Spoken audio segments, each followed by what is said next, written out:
National security workshop NSW ایک آپ سمجھے کورس ہے جو نیشنل ڈیفنس یونیورسٹی کرواتی ہے. اس میں MNs بھی ہوتے ہیں, سینیٹرز بھی ہوتے ہیں, MPs بھی ہوتے ہیں, جرنلسٹ بھی ہوتے ہیں, اینکرز بھی ہوتے ہیں, بزنس مین بھی ہوتے ہیں, بیوروکریٹس بھی ہوتے ہیں, فوج کے سینئر افسران بھی ہوتے ہیں کچھ. اور یہ گروپ ہوتا ہے تقریباً, ڈپینڈ کرتا ہے, چھوٹا بڑا ہوتا رہتا ہے, لیکن آپ سمجھیں کہ 30 لوگوں سے لے کے 50 لوگوں تک یہ گروپ ہو سکتا ہے. اور یہ سال میں شاید 2 دفعہ ہوتی ہیں, 1 مہینے یا 5 ویکس کی ہوتی ہے یہ ایک ورکشاپ. اور اس میں جو پارٹیسپینٹس ہوتے ہیں, مختلف جو ریاست کے اور حکومت کے نمائندے ہوتے ہیں, وہ آ کے ان کو لیکچر دیتے ہیں. یہ وزٹ کرتے ہیں بہت سارے جگہوں کا پورے ملک میں, اور ان کو ایئرپورٹس پہ ایئر بیسز پہ لے جایا جاتا ہے. پاکستان کی فوج کیسے کام کرتی ہے, ایئر فورس کیسے کام کرتی ہے, نیوی کیسے کام کرتی ہے, پاکستان کی جو جیو اسٹریٹجک لوکیشنز پہ پروجیکٹس ہیں, گوادر ہے, سرگودا ایئر بیس ہے, پشاور میں ہے, KP میں ہے, تو ان کو دورے بھی کروائے جاتے ہیں اور ان کو ایک ایکسپوجر دیا جاتا ہے بہت اچھا گورننس کا. پھر ان کی اسائنمنٹس بھی ہوتی ہیں جس میں ان کو مختلف رولز اسائن کیے جاتے ہیں, کسی کو وزیر اطلاعات کا, کسی کو وزیر دفاع کا, کسی کو آرمی چیف کا, اور پالیسی اور اسٹریٹجی بنائی جاتی ہے. اگر دشمن ملک کے خلاف کوئی جنگ ہو جائے تو اس میں جو ملٹی ڈومین آپریشن, اب ظاہر ہے وار تو ایسے ہوگی, یہ اب اس میں نیشنل سیکورٹی ورکشاپ میں ایک وہ بھی آنسر آ گیا ہے ملٹی ڈومین وارفیئر کا. تو اس میں سائبر کیسے, انفو وارفیئر کیسے, الیکٹرانک وارفیئر کیسے, ایئر فورس کیا کرے گی, نیوی کیا کرے گی, فوج کیا کرے گی, تو یہ سارے ایلیمنٹس اس میں ہوتے ہیں. پارلیمنٹ کیا کرے گی, کابینہ کیا کرے گی. تو اس سلسلے میں اس ورکشاپ کا جو کلائمیکس ہوتا ہے وہ صدر پاکستان سے ملاقات کل ان کی ہوئی ہے, آپ نے شاید TV پہ دیکھا بھی ہو. وہ بھی ان سے خطاب کر رہے ہیں اور سوال جواب بھی ہوتے ہیں, کھل کے سوال و جواب ہوتے ہیں وہاں پہ.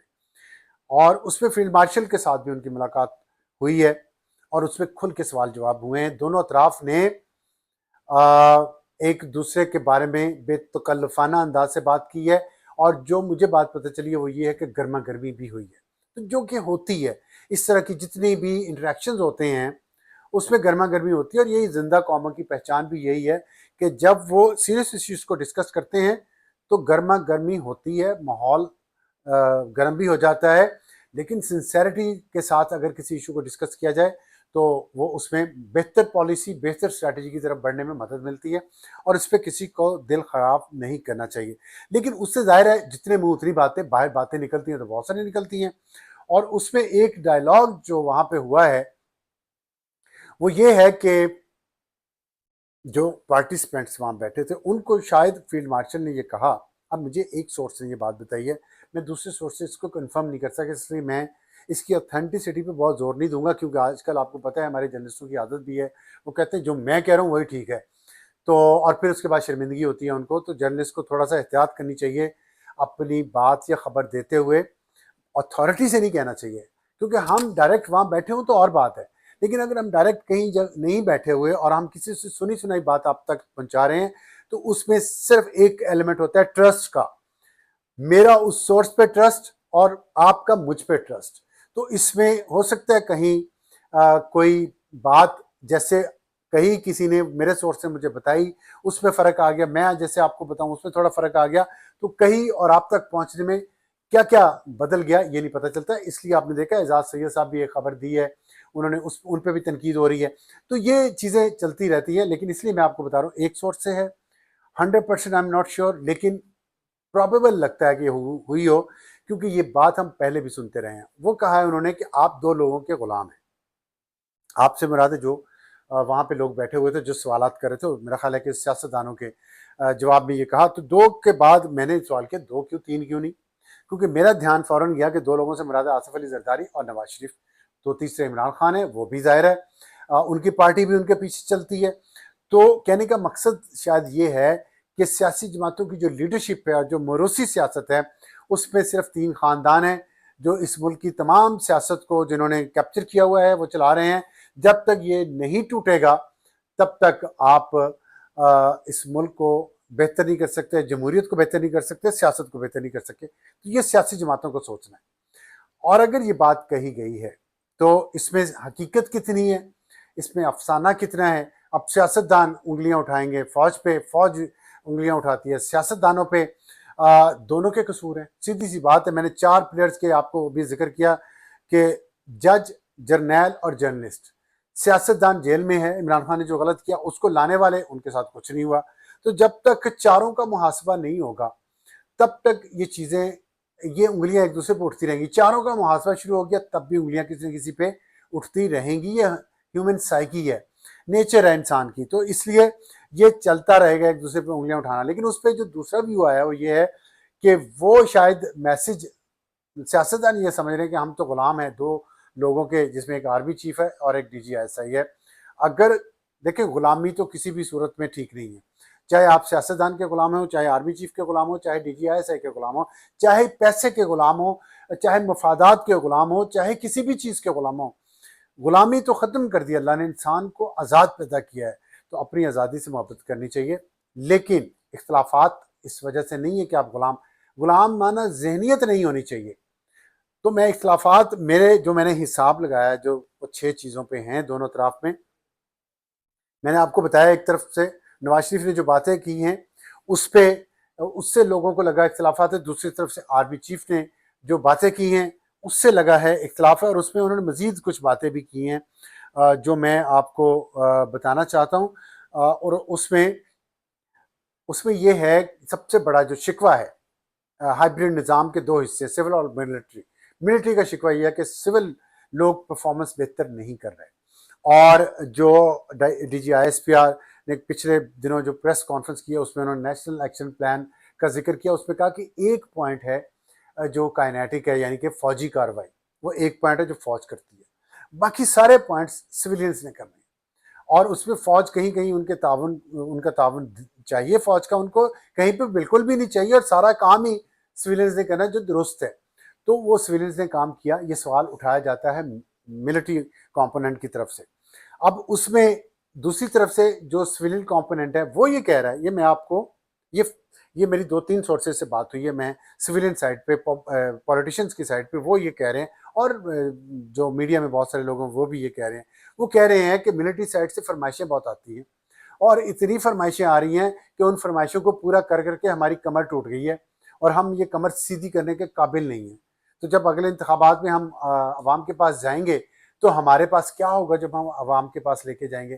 اس لیے آپ اپنی فرمائشیں کم کریں، ان کو کنٹرول کریں، اور gradually slow and steady win the race. یہ سویلین سائڈ کا موقف ہے.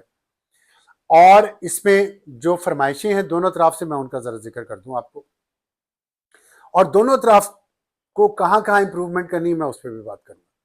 نمبر 1 ہے معیشت، جس کے بارے میں اعتراض ہے سویلینس پہ کہ آپ معیشت کو بہتر نہیں کر رہے. آپ کی جو کابینہ ہے، آپ کے جو اپوائنٹمنٹس آپ جہاں پہ کر رہے ہیں لوگوں کی، وہ پرفارمنس بیسڈ نہیں ہے، وہ میرٹ بیسڈ نہیں ہے. کرپٹ لوگوں کو لگایا جا رہا ہے، بہت ساری جگہوں پہ لگایا جا چکا ہے جن کے خلاف میں سب کی بات نہیں کر رہا، لیکن بہت سارے لوگ ایسے ہیں کابینہ کے ممبران بھی اور بڑے عہدوں پہ لگے ہوئے بھی جن کے اوپر انگلیاں اٹھائی جاتی ہیں، جن کی کرپشن کے بارے میں انگلیاں اٹھائی جاتی ہیں. اور اگر وہ لوگ وہاں پہ رہیں گے اور جو ریفارمز کا پروسیس وہ آپ نہیں کر پائیں گے، اور جو سویلین بیوروکریٹس ہیں یا سویلین منسٹر جو ہیں وہ ایمانداری سے پرفارم نہیں کریں گے، ایفیشنسی سے، تو پھر ظاہر انگلیاں تو اٹھیں گی. اور دوسری طرف بجائے اس کے کہ سویلین اپنی پرفارمنس بہتر کریں، وہ آگے سے یہ کہتے ہیں کہ آپ بھی کون سا دودھ کے دھلے ہوئے ہیں، آپ کے اندر بھی تو یہاں فلاں بندہ فلاں اتنا مال بنا رہا ہے. تو یہ جو بلیم گیم ہے اس میں سفر کون کر رہا ہے؟ پاکستان اور پاکستان کے عوام. اور یہ بات حقیقت ہے کہ دونوں طرف میں سول اور ملٹری دونوں سائڈ پہ کرپشن بھی ہے اور انیفیشنٹ لوگ بھی ہیں. اب یہ دونوں طرف کا فرض ہے کہ وہ ایمانداری سے بیٹھ کے درمیان میں اس مسئلے کو حل کریں اور اپنے جو گندے انڈے ہیں ان کو باہر نکالیں، ورنہ ایک دوسرے پہ انگلیاں اٹھاتے رہیں گے اور بات آگے نہیں بڑھے گی. ایک یہاں پہ ایج جو مل گیا ہے ملٹری سائڈ کو یہ ہے کہ جو مئی کی پاک بھارت جنگ تھی اس پہ پرفارم انہوں نے جو کیا ہے اس کے بعد ان کی پرفارمنس پہ انگلی نہیں اٹھائی جا سکتی. آپ ان کی سیاست میں مداخلت پہ کر سکتے ہیں اور بات پہ کر سکتے ہیں، جو ان کا اپنا کام ہے پروفیشنل اس پہ آپ انگلی نہیں اٹھا سکتے. یہی کام سویلین سائڈ کو کرنا پڑے گا. آپ کو اپنی پرفارمنس ٹھیک کرنی پڑے گی، ڈیلیوری ٹھیک کرنی پڑے گی. اور اس میں پرائم منسٹر شہباز شریف تو بہت کام کر رہے ہیں، لیکن ان کی کابینہ کے جو دوسرے اراکین ہیں بہت سارے، سب کی بات نہیں کر رہا، وہ اس طرح نہیں کام کر رہے. اور اس کی وجہ سے